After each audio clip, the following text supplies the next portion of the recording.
So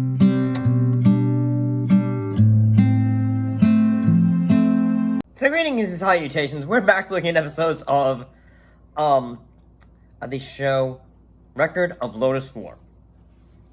It's a pilot hat. So let's look at episodes 7 through 9. Let's look at the War of Heroes. This episode came out on February 20th, 1991. Afon's army marches as they get word from Kashal's troops that his troops are being cut down.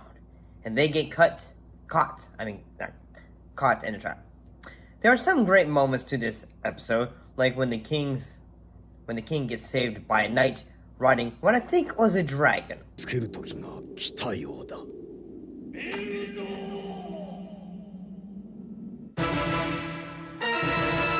So that's pretty badass to see, and I'm here for it.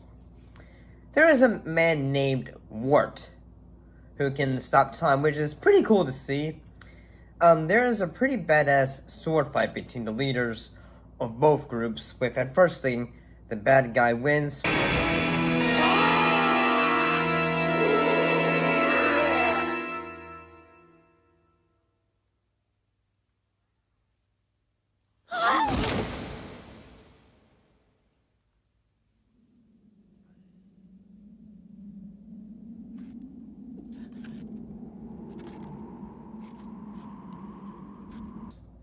Until the evil witch, known as Kala in disguise, says, "Fuck that, no one wins."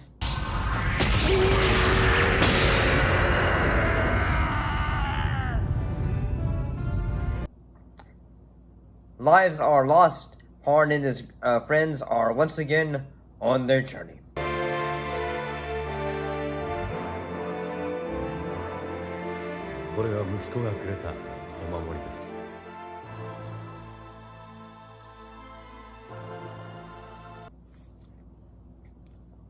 So I gotta say this episode was pretty good. I thought it was fairly exciting and all that. So yeah, let's look on to the next episode, which is called Requiem for Warriors, April 30th, 1991. A mistaken identity leads to a run-in with a couple of mercenaries. Meanwhile, Gim travels to find Carla and free Layla from her control, after she tries to sway Parn to join her crusade of neutrality. Gim faces her head on. So this episode is pretty good. Although when Orson shows up as a viewer, you're thinking, is this guy going to do something?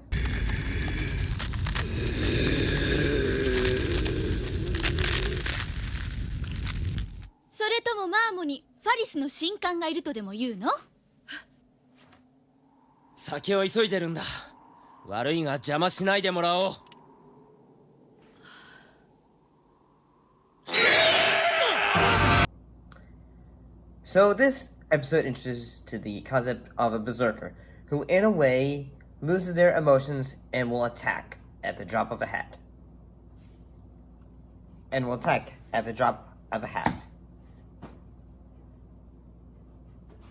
You get that? You get the idea. And Gim, he also goes on his way to try to save Liva, but Carla has taken over and he gets beaten after a while. Until cavalry,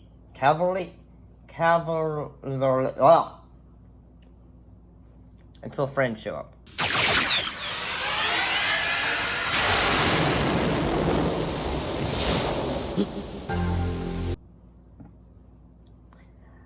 Carla is so powerful that even when a magic user throws magic at her, her reaction is, "Put that candy back, I'm not buying you all that mess." Oh, try me, bitch. And even offers power to Parn, but his response is, attack. Eventually, the crew are able to get Carla's power source off, which is a bracelet on her head, but sadly, it's at the cost of Gim's life.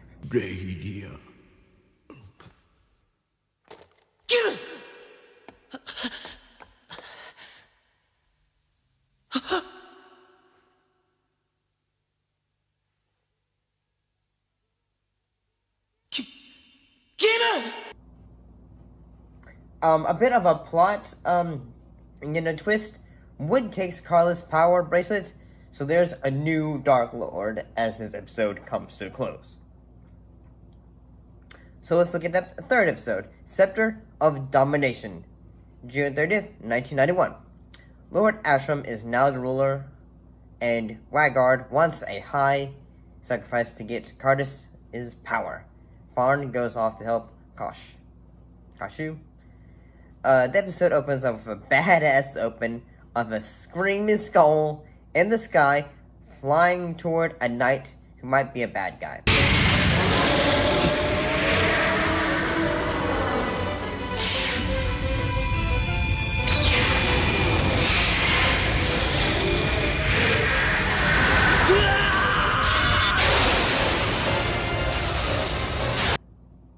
Since he's in the dark armor. Oh, there's also a dragon that attacks a village, which is imposing, and it's actually animated fairly well. Anytime, like, the moments in which this red dragon appears, it's always animated really well. The villain of this episode, Wagnar, is kind of a fun villain. He's got a great evil laugh. いつまでも貴様の思うようになると思うなよ。こうですか。Calm down, buddy. Calm down. I'm sure the heroes will, eventually stop you. Sir Ashram, the knight who fought a screaming skull in the sky, chases after a dragon, but it eventually gets away. And Dedite, she gets held hostage by a dark elf. Parn and others save her, so that scene was pretty great.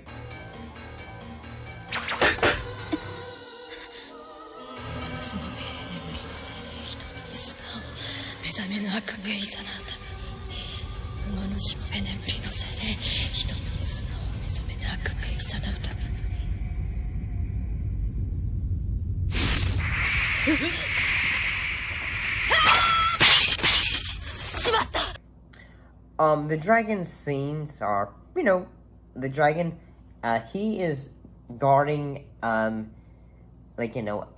treasure room with the scepter that the villain is trying to get, and it's honestly pretty great. I can imagine this, doing pretty well if this was in live action. So, overall, 3 great episodes that are fairly entertaining. See you next time.